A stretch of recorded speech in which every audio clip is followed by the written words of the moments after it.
नमस्कार सर्वांना. आपण मागच्या व्हिडिओमध्ये 2 व्हिडिओ पाहिलेत. आपण शेकडेवारीवरचे उदाहरणे पाहिलेले आहेत. तर पहिल्या व्हिडिओमध्ये आपण शेकडेवारीचे सोपे सोपे गणित घेतलेले आहेत. मागच्या व्हिडिओमध्ये त्याच्यापेक्षा कठीण गणित घेतलेले आहेत. आजच्या व्हिडिओमध्ये आणखी एमपीएससी लेवलचे किंवा इतर स्पर्धा परीक्षेच्या लेवलचे शेकडेवारीचे गणित घेणार आहोत. तर पहा विद्यार्थ्यांनो, व्हिडिओ शेवटपर्यंत पाहत चला. प्रत्येक गणित नीट समजून घेत चला, कारण शेकडेवारीचे सगळे व्हिडिओ जर तुम्ही पाहिले तर शेकडेवारीचा एकही मार्क तुमचा जाणार नाही. चला, आजच्या या व्हिडिओमध्ये आणखीन गणित घेणार आहोत. तर लक्षात घ्या, शेवटपर्यंत व्हिडिओ पहा आणि मित्र मैत्रिणींना पण आपल्या व्हिडिओची लिंक पाठवा.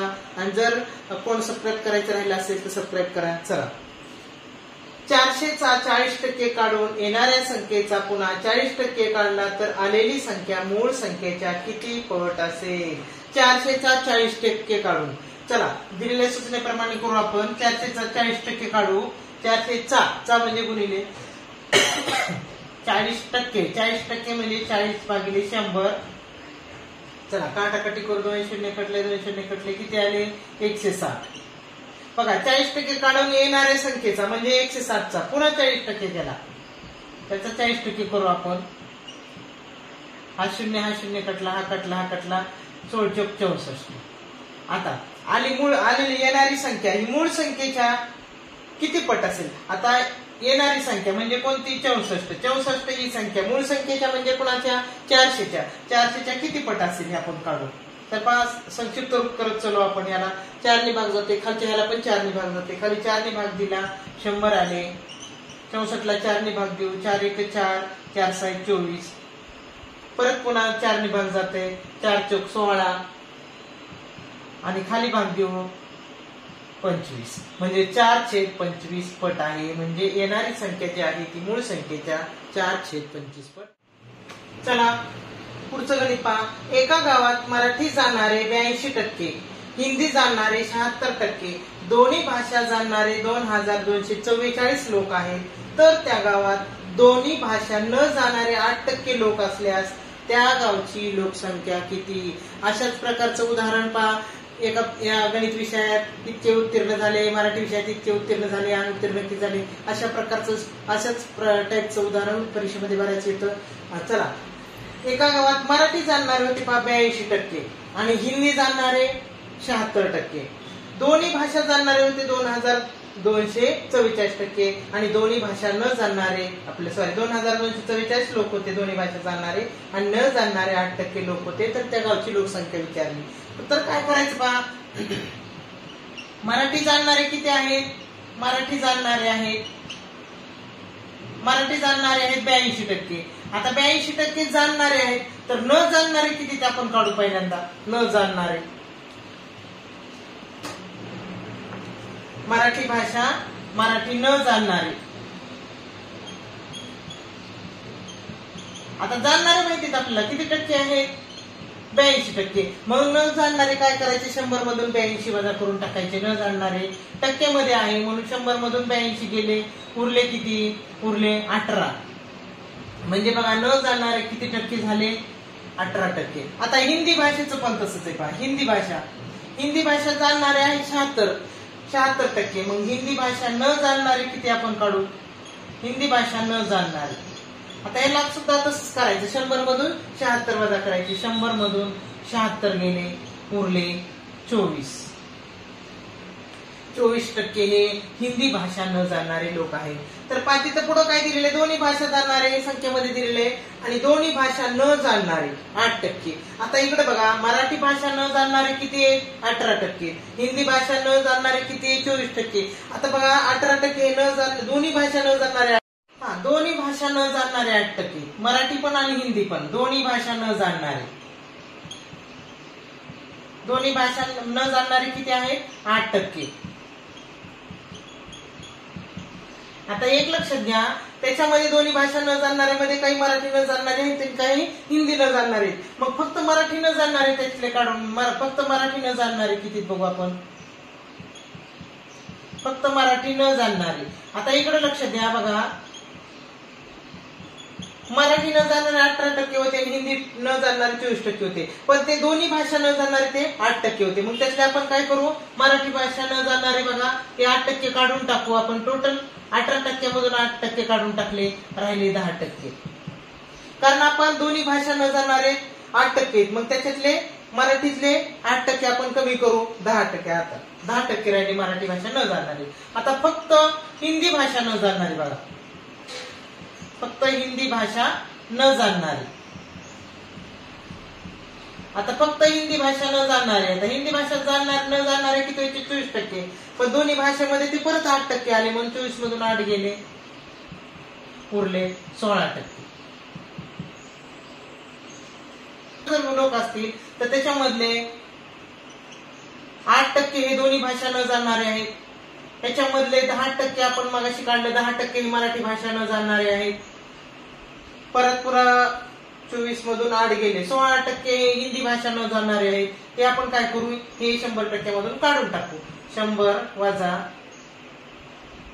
26 आणि 8 34, 100 वजा 34 बरोबर 66. म्हणजे 100 मधले 66 लोक जे आहेत ते भाषा जाणणारे आहेत.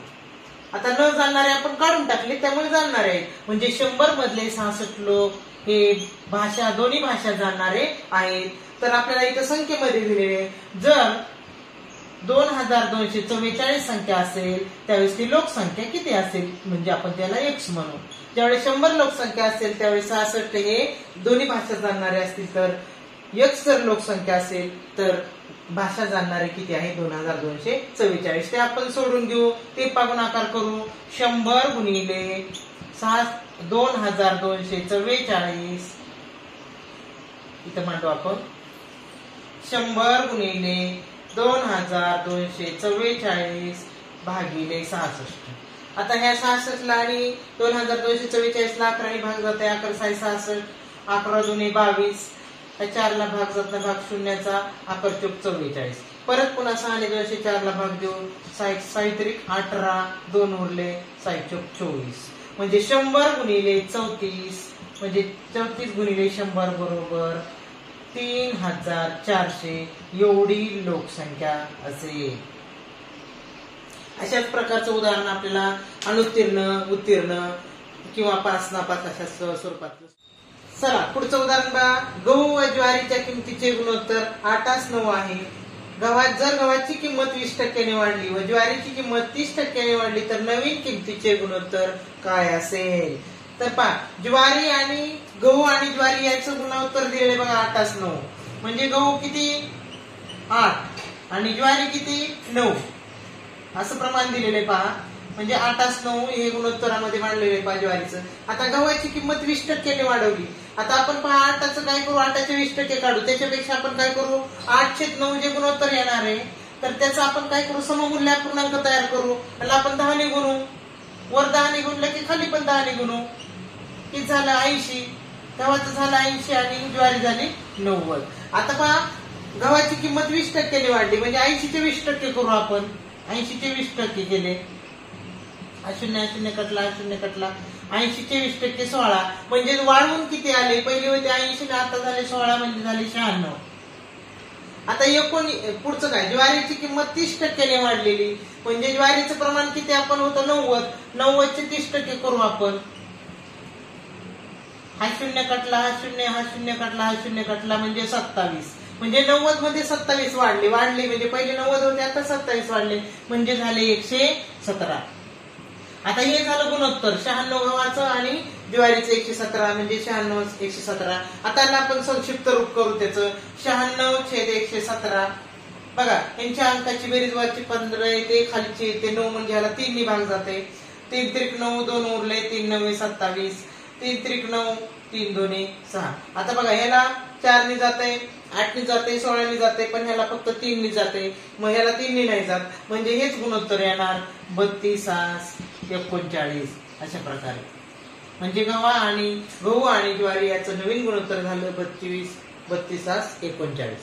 शेकडेवारीवरच पुढच्या नमुन्याचं गणित बघा. आणखी एका वस्तूची किंमत 20% वाढली, काही दिवसांनी पुन्हा 20% कमी झाली तर जी शेवटची किंमत होती ती मूळ किमतीपेक्षा कमी होईल की जास्त होईल, किती टक्क्यांनी.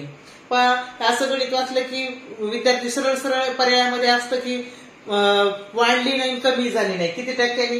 म्हणजे फरक जाणवला नाही असं पर्याय येऊ शकतो, किंवा वाढली नाही कमी झाली नाही, तर ते विद्यार्थी ते सिलेक्ट करतात. तो थोडासा विचार करायला पाहिजे. पहा, एका वस्तूची किंमत 20% वाढली, 20% वाढली म्हणजे जर समजा 20% म्हणजे पहिली 100 मूळ किंमत किती होती त्याची, समजा मूळ किंमत जर 100 असेल तर ती 20% वाढली. 20% वाढली म्हणजे बघा त्याच्यामध्ये 20 मिसळून म्हणजे किती झाली, 120 झाली त्याची किंमत, 20% वाढली.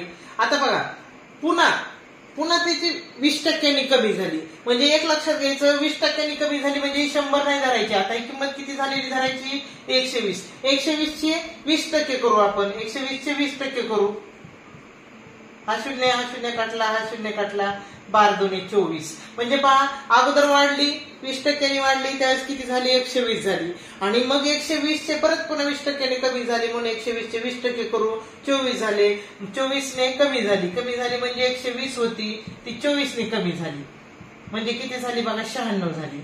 म्हणजे बघा मूळ किंमत होती 100, त्याच्यामध्ये 20% वाढवली म्हणजे त्याच्यामध्ये 100 वर 20 वाढले म्हणजे 120 झाली. आणि मग त्या वाढलेल्या किमतीवर परत पुन्हा 20% कमी झाली, 20% कमी झाली म्हणजे 24 कमी झाली, 24 कमी झाली म्हणजे पहिले किती झालेली होती, 120. 120 मधून 24 काढले, 96 झाली. म्हणजे मूळ किंमत होती 100 आणि आता किती झाली, 96 झाली. कमी झाली का जास्त झाली, कमी झाली. किती कमी झाली, 4% कमी झाली. तर पहा विद्यार्थ्यांनो, शेकडेवारीचे आणखीन आपण कठीण प्रश्न पुढच्या व्हिडिओमध्ये पाहणार आहोत. तर पहा व्हिडिओ शेवटपर्यंत पाहत चला, प्रत्येक गणित समजून घ्या खूप सोप्या पद्धतीने मी, आणि सगळ्या नमुन्याचे गणित आपण या ठिकाणी अभ्यासणार आहोत. तर पहा माझ्या युट्यूब चॅनल माझ स्कॉलर पॉईंट युट्यूब चॅनलला जर कोणी सबस्क्राईब करायचं आहे सबस्क्राईब करा. आपल्या मित्रमैत्रिणींना सांगा जे इतर स्पर्धा परीक्षेची तयारी करत आहेत, पोलीस भरती, जिल्हा परिषद भरती, TET, त्या सर्व विद्यार्थ्यांपर्यंत आपले व्हिडिओ पाठवा. धन्यवाद.